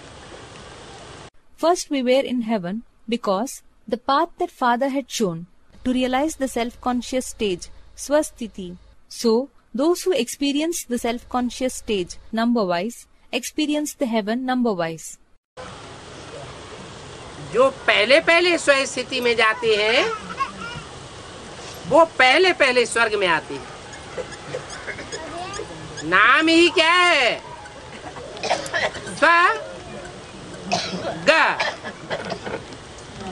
स्व स्थिति में जो जाता है, आत्म की स्थिति में जो जाता है, वो स्वर्ग का अनुभव करता है। Those who experience self-conscious stage first come in the heaven first. What is the name itself? Swa, Ga. The one who experiences self-conscious stage, the one who experiences the soul-conscious stage, experiences the heaven. कोई बच्चे ऐसे भी होंगे जो जीते जी इसी जन्म में स्वर्ग का अनुभव करेंगे। There must be some such children also who would experience heaven in this birth itself while living. सारी दुनिया में विनाश बरपा हो रहा होगा, एटम बम फट रहे होंगे, भूकंप आ रहे होंगे, ज्वालामुखी फट रहे होंगे, लेकिन वो बच्चे आराम का अनुभव करेंगे, स्वर्ग का अनुभव करेंगे, और सारी दुनिया हाय हाय की चीत्कारें मारेगी। Destruction would be taking place in the entire world. Atom bombs would be exploding. Earthquakes would be occurring. Volcanoes would be erupting. But those children would experience comfort, experience heaven, and the entire world would be howling in grief. ये अंत समय की बात है। जो गायन है अतीन्द्रिय सुख पूछना हो तो गोप गोपियों से पूछो। This is a matter about the last time, for which it is famous. If you wish to ask about supersensuous pleasure, ask the Gop Gopis. तो पहले पहले हम ऐसी आत्मिक स्थिति, ऐसी स्व स्थिति की स्टेज में थे, फिर उतरते उतरते नीचे नरक में आकर के गिरे। क्यों गिरे? So, initially we were in such a soul-conscious stage and such a self-conscious stage. Then, while experiencing downfall, we fell into hell. Why did we fall? है? स्वर्ग से नीचे नरक में क्यों गिर गए? क्योंकि भांति भांति के जो नर हैं, मनुष्य हैं, मनुष्य गुरु हैं, उन नर स्वरूप मनुष्यों ने आकर के जो रास्ता बताया, उनके रास्ते को पकड़ लिया। Why did we fall down from heaven to hell? It is because the different types of men, human beings, human gurus who exist, we caught hold of the path that was shown by those human beings. स्वस्थिति का रास्ता छोड़ दिया, दूसरों के बहकावे में आ गए, और वो बहकावे में आने की शुरुआत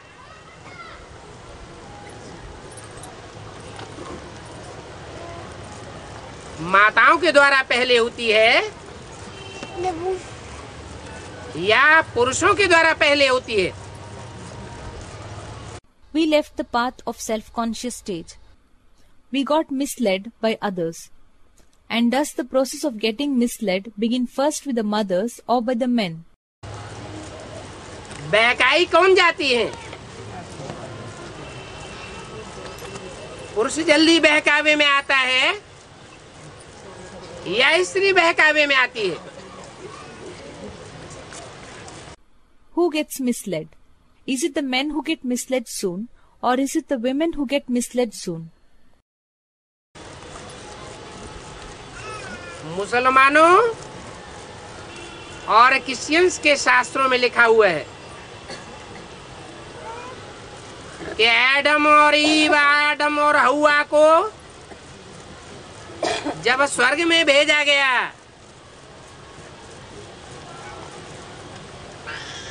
तो ईव को पहले शैतान ने बरगला लिया।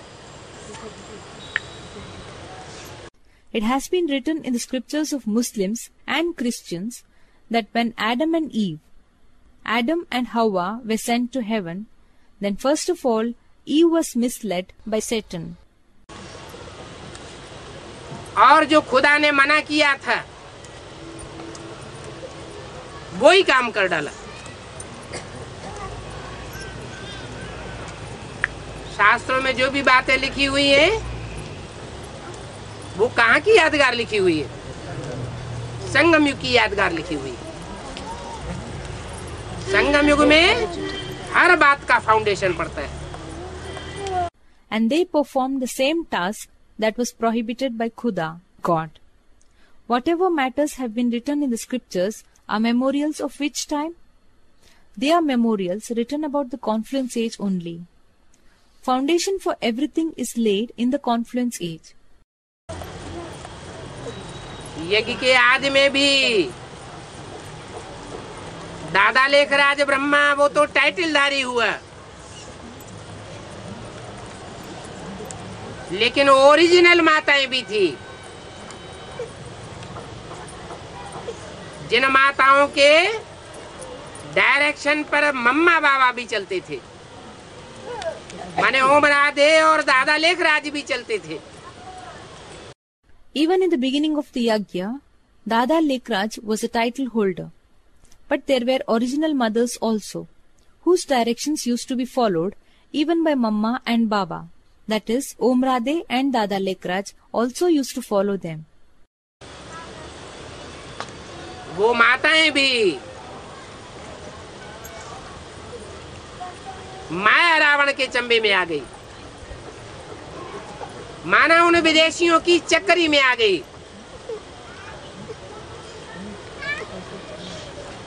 और वहां से ही पतन की शुरुआत हो गई।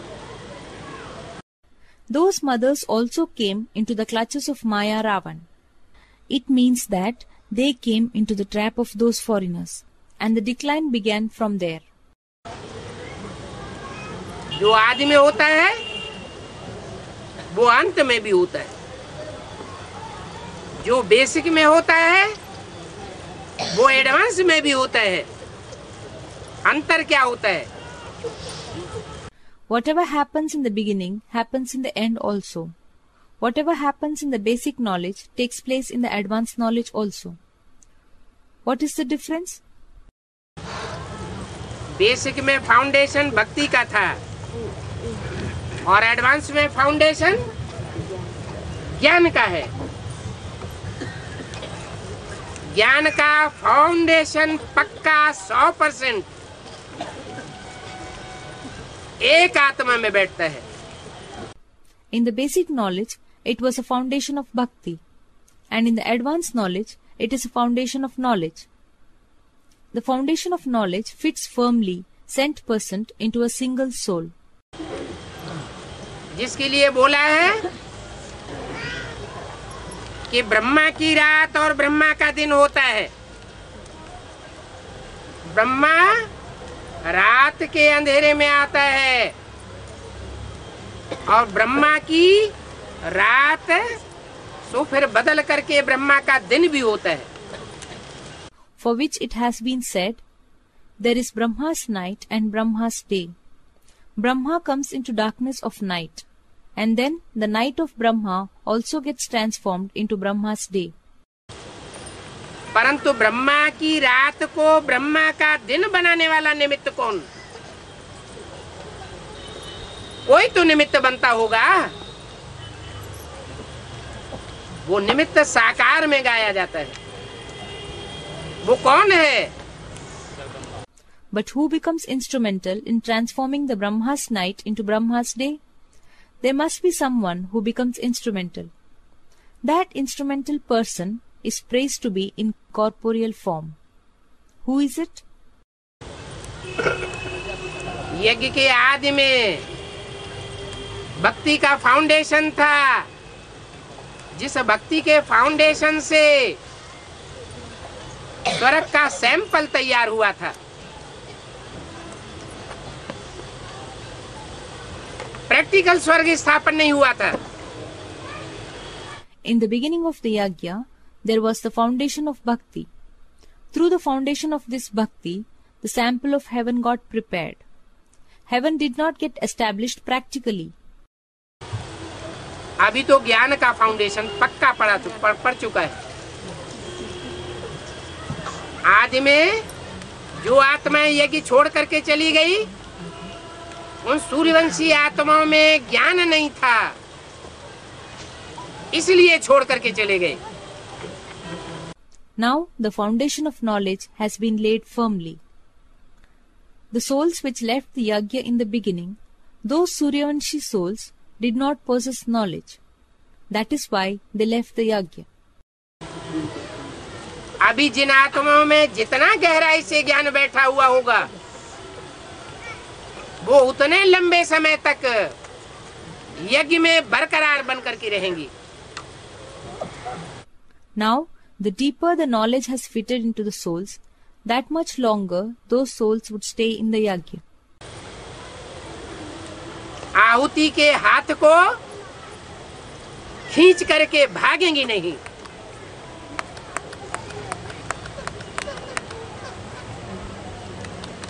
ज्ञान का फाउंडेशन पक्का होने के कारण। अभी ज्ञान का फाउंडेशन नंबरवार है। They would not run away by withdrawing the hand that offers oblations or sacrifices in the yajna because of the strong foundation of knowledge. Now the foundation of knowledge is number wise. 100% foundation होता है एक में। उसकी पहचान क्या होगी?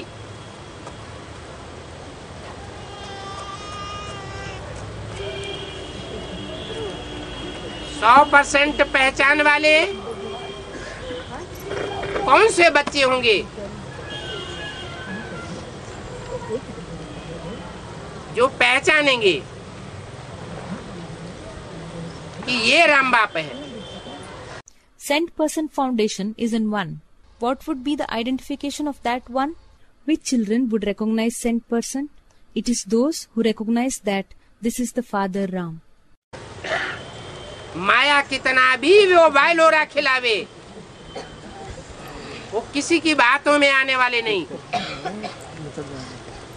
ऐसे सूर्यवंशी बच्चे वो भी नंबरवार है। However much obstacles Maya may create, they will not get misled by anyone. Such Suryavamshi children are also number wise. बाप तो कहते हैं मेरे साथ रहने वाले बच्चे भी मेरे को नहीं पहचान पाते।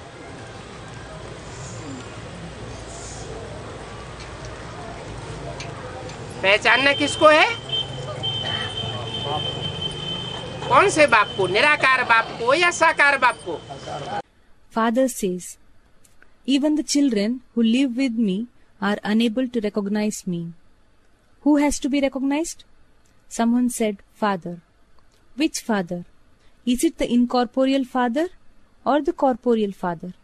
Someone said, the corporeal Father. निराकार के पहचानने न पहचानने की बात ही नहीं। वो तो बिंदु बिंदु आत्माओं का बाप है। वो आत्माएं बिंदु बिंदु सब एक जैसी, शरीर के द्वारा ही पहचान होती है। There is no question of recognizing or not recognizing the incorporeal Father at all. He is a Father of the point-like souls. All those point-like souls are similar. Recognition takes place through the body only. वो निराकार शिव ज्योति बिंदु किस मनुष्य तन के द्वारा मुकर्रर रूप से कार्य कर रहा है,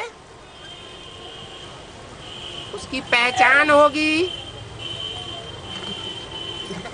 कि वो आत्मा जितना मनन चिंतन मंथन करने वाली आकारी स्टेज में टिकने वाली होगी, उतना और कोई मनुष्य मात्र नहीं हो सकता।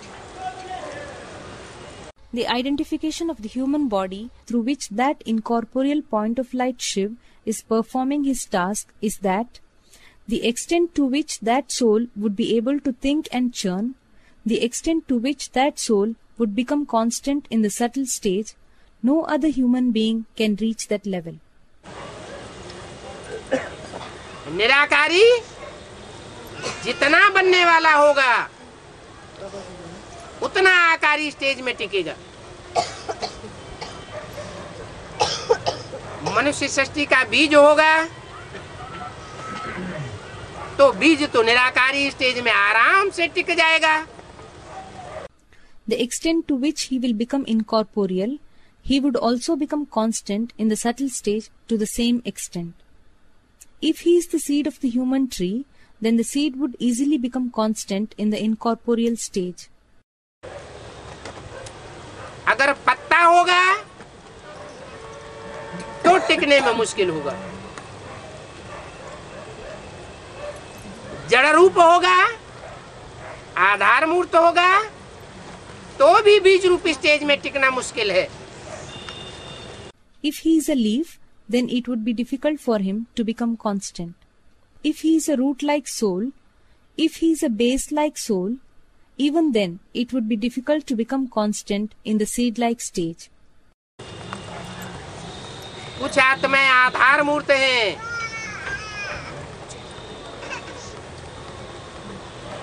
जो पत्तों के रूप में भी आती हैं, टहनियों के रूप में आती हैं. कुछ आत्माएं तन में रहती हैं. लेकिन जो आत्माएं ज्ञान में जितनी परिपक्व होती हैं, उतनी ही बाप से प्राप्ति करने की अधिकारी बन जाती है. Some souls are base-like souls, which also come in the form of leaves, which come as branches. Some souls live in the stems. But the more a soul is strong in knowledge, the more it becomes entitled to acquire benefit from Father. बाप का अधिकार है मुक्ति और जीवन मुक्ति. मुक्ति माने दुख दर्दों से मुक्ति. ये शरीर होते हुए भी दुख दर्द से मुक्ति. Father's right is mukti, that is liberation, and jivan mukti, beatitude, that is liberation in life. Liberation, that is mukti, means liberation from sorrows and pains. Liberation from sorrows and pains even while possessing this body. उसकी पराकाष्ठा है जीवन मुक्ति. जीवन भी रहे और दुखों से मुक्त हो भी रहे और सुख का अनुभव करता रहे.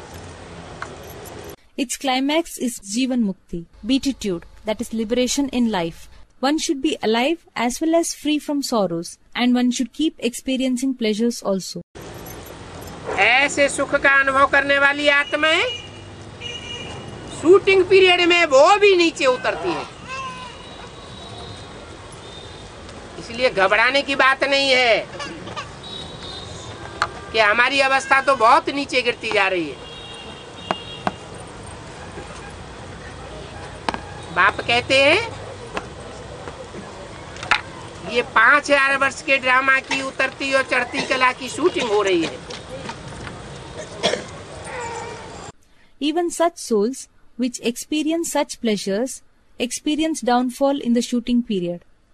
That is why there is no need to be afraid that our stage is declining very much. Father says, this is a shooting of the declining and rising stage, Utarti or Chadti Kala, of the 5000 years drama. तीसरी मूर्ति के प्रत्यक्ष होने तक ये shooting का काम चलता रहेगा. जैसे दूसरी मूर्ति जिनको जिनको प्रत्यक्ष होती जाती है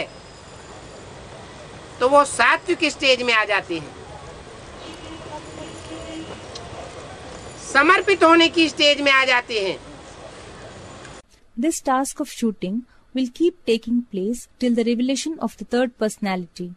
For example, all those for whom the revelation of the second personality keeps taking place, they enter the pure stage. They enter the stage of becoming dedicated. भले बीके की आत्माएं हैं, अभी भी आ रही हैं, तो भी सात्विक स्टेज में आती है. Although they are BK souls, they are coming even now. Even then, they come in the pure stage. अभी सामूहिक रूप से तामसी अवस्था की शूटिंग चल रही है, उसका भी अंतिम चरण चल रहा है। शूटिंग में भी शूटिंग का पीरियड, अंतराल पीरियड चल रहा है, तो भी जो आत्माएं एडवांस में नई नई आती हैं, वो कितनी सात्विक स्टेज का अनुभव करती है। Now the shooting of the degraded stage, that is the tamasi stage, is going on in a collective form. It is the last phase of even that stage. The period of shooting within shooting, the period of interval is going on.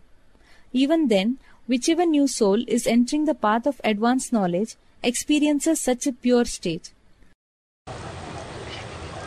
Last so fast चली जा सकती है। इसलिए बाप कहते हैं कि ये तीसरी मूर्ति भी नंबरवार बच्चों को प्रत्यक्ष होगी। It can go last so fast. That is why Father says, this third personality would also get revealed before the children, number-wise.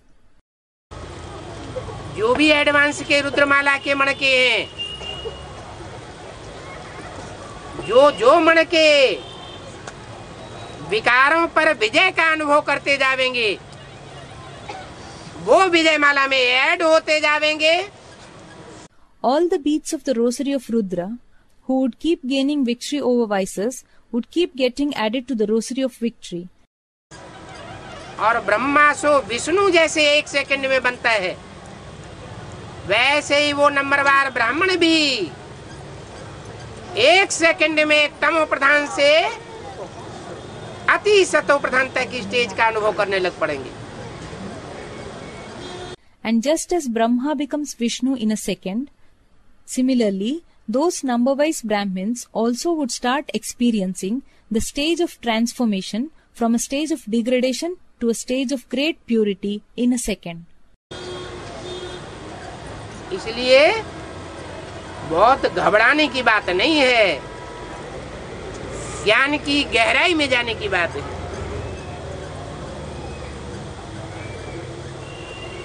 अभी तुम संग के रंग से नीचे उतरते उतरते नरक में आकर के गिरे हो। That is why there is no need to be very alarmed.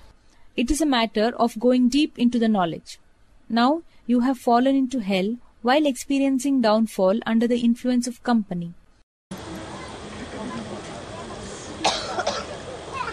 धर्म गुरुओं के रूप में मनुष्य गुरुओं ने जो कुछ कहा है, जो कुछ किया है, जो कुछ सोचा है, उसको फॉलो किया, तो नरक में आकर के गिर पड़े। You have followed whatever the human gurus said in the form of religious gurus, whatever they did, whatever they thought, so you have fallen into the hell. अभी बाप कहते हैं, मैं तुमको जो सुनाता हूँ वो सुनो, उन्हीं बातों पर मनन चिंतन मंथन करो, और मैं जो डायरेक्शन देता हूँ वो ही कर्म करो, तो तुम स्वर्ग का अनुभव करेंगे। Now Father says, listen to whatever I narrate to you. Think and churn those matters only, and perform the same actions which I direct you to do. Then you would experience heaven. ये तो सब जानते हैं, सतयुग के बाद त्रेता होता है। ऐसे तो नहीं कि सतयुग के बाद, सात्विक की स्टेज के बाद तुरंत तामसी स्टेज आ जाएगी।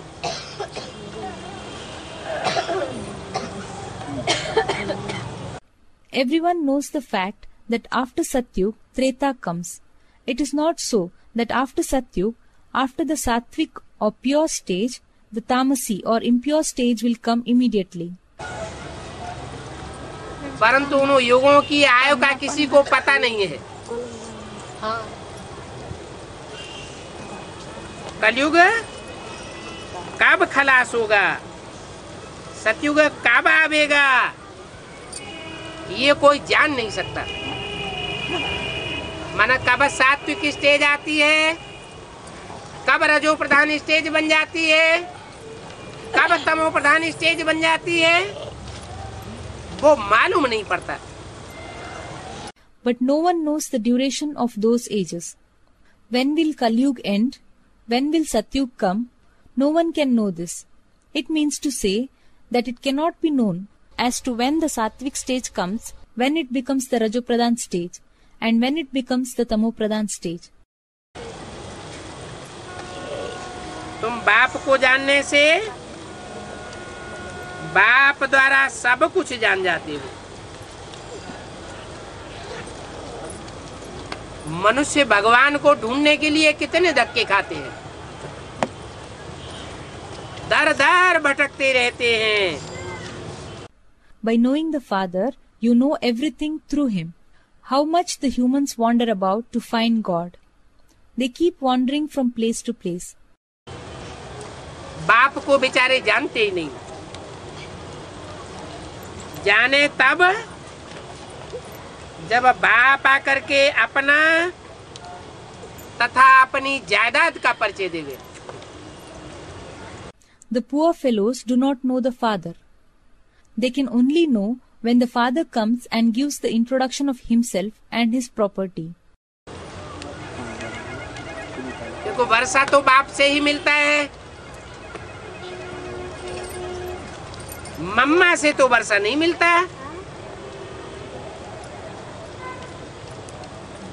इनको भी मम्मा कहते हैं। किनको? हैं? ब्रह्मा को। इसलिए मुरलियों बोला ब्रह्मा या क्राइस्ट की पूजा से कुछ भी नहीं मिलेगा। Look, you get the inheritance from Father alone. You do not get the inheritance from Mamma. This one is also called Mamma. Whom? This Brahma. That is why it has been said in the Murli that you will not get anything by worshipping this Brahma or Christ. वो वर्षा देने वाले बाप का स्वरूप नहीं है। इसलिए बताते हैं कि इनको याद भी नहीं करना। They are not the form of Father who gives inheritance. Therefore, it is said not to remember them. क्या? इनको याद नहीं करना है? ब्रह्मा को? कौन से ब्रह्मा को? ब्रह्मा तो ढेरों के नाम है। हैं? दादा लेखराज ब्रह्मा को याद करना, बाकी जितने भी और 3 ब्रह्मा हैं उन सबको याद करना है। What? Whom should you not remember? Is it Brahma? Which Brahma? Many have the name Brahma. Someone said Dada Lekraj Brahma. Is it so that you should not remember Dada Lekraj Brahma and you can remember all the other 3 Brahmas? Is it so? हैं? कोई ब्रह्मा को याद नहीं करना। क्यों? ब्रह्मा जो बड़ी माँ दादी अम्मा तो कितना प्यार देती है, अम्मा जितना प्यार नहीं देती, छोटी माँ उससे भी ज्यादा प्यार देती है बड़ी माँ, तो उसको याद नहीं करेंगे। Should not remember any Brahma. Why not? Brahma, the big mother, the grandmother, gives a lot of love. The big mother gives more love than even the mother, that is the Choti Ma, the small mother. Then will you not remember her? वो automatic याद आती है। जो ज्यादा प्यार देता है वो याद जरूर आता है। बाप कहते हैं ब्रह्मा को याद नहीं करना, और वो भी उस ब्रह्मा को जिसने सहनशीलता का दुनिया में सबसे बड़ा सैंपल बन के दिखाया, उस ब्रह्मा को भी याद नहीं करना। She will be remembered automatically. The one who gives more love will certainly be remembered. Father says, do not remember Brahma. That too, that Brahma who set an example to the whole world by becoming the greatest sample of tolerance. Should not remember even that Brahma. तो बाकी ब्रह्मा नंबरवार होंगे, या बराबर percentage के होंगे? हैं? नंबरवार होंगे। तो कोई ब्रह्मा को याद नहीं करना, बाप कहते हैं। Will the rest of the Brahmas be number-wise or will they be of the same percentage? They will be number-wise. Do not remember any Brahma. The father says so. वो तो सन 67-68 में बोला। अभी क्या कहते हैं? अभी कहते हैं कि ब्रह्मा को याद नहीं करना है? That was told in the year 1967-68. What does he say now? Does he say now not to remember Brahma? Shiv बाबा को याद करना? शिव बाबा माता के द्वारा स्वर्ग का गेट नहीं खोलता। बाबा तो कहते हैं मैं माताओं के द्वारा स्वर्ग के गेट खोलता हूँ। तो माताओं में जो मुख्य माताएं होंगी वो स्वर्ग का गेट खोलने के निमित्त बनेंगी या नहीं बनेंगी? Someone said, must remember Shiv Baba. Must remember Shiv Baba? Does Shiv Baba not open the gate of heaven through the mothers? Baba in fact says that I open the gate through the mothers. So the main among the mothers, will they become instrumental in opening the gate of heaven or not? तो जो स्वर्ग का gate खोलने के निमित्त बनेंगी उनकी मक्खनबाजी कर लें तो जल्दी स्वर्ग के गेट में घुस जाएंगे कि नहीं घुस जाएंगे? क्यों? हैं? Therefore, the ones who will become instrumental in opening the gate of heaven, if we flatter them, then will we not enter the gate of heaven early? Why not? ये ड्रामा ऐसा गुप्त बना हुआ है। जैसे बेसिक वालों की गति होती है वैसे एडवांस वालों की भी गति होती है। इसलिए बोला हुआ है अंदर वाले रह जावेंगे और बाहर वाले ले जावेंगे। This drama is made in such a secretive way. The state of the people of the advanced party becomes the same as the state of the people of the basic. That is why it has been said that the ones living inside will be left behind and the ones living outside will take away. तो बाप कहते हैं ब्रह्मा को भी याद नहीं करना क्योंकि ये ब्रह्मा विष्णु शंकर भी शिव के बच्चे हैं। बेहद का रचयिता एक ही बाप है, बाकी सब रचना है।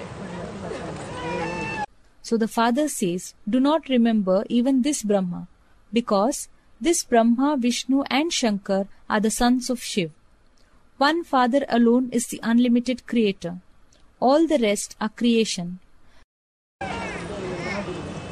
मनुष्य सृष्टि को ही कहा जाता है रचना। सारी दुनिया का रचयिता एक बाप है, बाकी सारी दुनिया रचना है। रचना को रचयिता बाप से ही वर्षा मिलता है। The human world itself is known as the creation. The creator of the whole world is one father. The rest of the entire world is creation. The creation receives the inheritance only from the creator father. अब तुम बच्चों को बाप कहते हैं कि मुझे याद करो। अब माना कब? कब कहते हैं कि मुझे याद करो? हैं? कोई कहते हैं कि मुझे याद करो? अब माना कब? Now the father tells to you children, remember me. When does now mean? When does he say remember me? Does someone say remember me? Now. Now means when? हैं? अरे ये वाणी कब की है? 67 की है। माने 68 18 जनवरी 69 तक कहते रहे क्या कहते रहे? मुझे याद करो। When is this Vani dated? It is of 1967. It means that until 18th January 1969, he kept on saying. What did he keep on saying? Remember me. कोई बाप अपने बच्चों को कहता है कि मुझे याद करो? है? नहीं कहता, फिर भी बच्चे बाप को याद करते हैं। और यहाँ बाप को कहना पड़ता है बच्चे मुझे याद करो, तो भी बच्चे बार बार भूल जाते हैं। क्या कारण है? Does any father tell his children to remember him? He does not say so, but still the children remember their father. And here the father needs to say to remember him. Even then, the children keep forgetting repeatedly. What is the reason? कारण ये है कि ब्रह्मा के रूप में जब प्रवेश करता था तो माँ के रूप में पाठ बजाया। वो तो बाप का रूप ही नहीं था। और अभी जो पाठ बजाए रहे हैं वो गुप्त पाठ बजाए रहे हैं। The reason is that while he entered in the form of Brahma, he played a role of the mother. That was not at all the form of the father. And now he is playing the incognito role. गुप्त पाठ बजाने के कारण बच्चे पहचान नहीं पाते हैं कि ये बाप है। जब गुप्त पाठ बजाते हैं तो माया बच्चों की बुद्धि में वाइलोरा डालती है। Due to playing the incognito role, the children are unable to identify that this is the father. When he plays an incognito role, then Maya brings obstacles in the minds of the children. कोई कोई बच्चे तैश में आकर बोलते हैं दूसरों को बाप आया हुआ है, और माया कहती है ये कैसे हो सकता, बाप नहीं हो सकता, कोई शैतान होगा। सही बात है ना? Some children come into force and say to others, "The father has come." And Maya says, "How can this be possible? It cannot be the father. It must be some devil." Someone said, "It is true." It is true, is it not? बच्चे फिर हिम्मत करके कहते हैं नहीं, बाप आया हुआ है। आखिरी न माया उन बच्चों को हरा देती है। कोई बच्चे छाती ठोक करके नहीं कहते कि हम ऐसे माया को हरा करके छोड़ेंगे। माया हमको हरा नहीं सकती, माया हमको वाइलोरा खिला नहीं सकती। The children take courage and say again, "No, the father has come." Ultimately, Maya defeats those children. None of the children say with utmost confidence, "We will not leave until we defeat this Maya." Maya cannot defeat us. Maya cannot bring in obstacles for us. बाप कहते हैं मुझ बाप को याद करो। जो कहते हैं वो फिर गुप्त क्यों पाठ बजाते, सामने क्यों नहीं आते? सामने भी आना चाहिए ना। The father says, "Remember me, the father." Then the one who says, "Why does he play the role in incognito? Why does he not come in the front? He must come in the front also, is it not?" कहते हैं शास्त्रों में ये कथाएं लिखी हुई हैं, ये संगम युग की कथाएं हैं। क्या कि कृष्ण को कंस के डर से, जिसे कृष्ण को भगवान कहा जाता है, वो गाँवों में भागता हुआ फिरा। It is said that in the scriptures these stories have been written. These are the stories of the Confluence Age, that Krishna, who is said to be God, went running around in the villages due to the fear of Kans. Shankar जिसे भगवान कहा जाता है, वो भस्मासुर के डर से सारी दुनिया में भागा फिरा। अब भगवान को भी डर लगता है क्या? भगवान डरता होगा क्या? Shankar, who is known as God, went running about in the whole world due to the fear of Bhasmasur. Well, does God also fear? Does God fear? भगवान किसी से डरता नहीं है, लेकिन फालतू का खून खराबा भी नहीं करता। न खून खराबा करता है और न होने देता है। God does not fear anyone, but he does not do unnecessary bloodshed. He neither does bloodshed nor lets it happen. भगवान का तो नारा है, युक्ति से काम करो, न सांप मरे न लाठी टूटे। Om Shanti. It is the slogan of God. Work with tact. Let neither the snake die nor the stick break.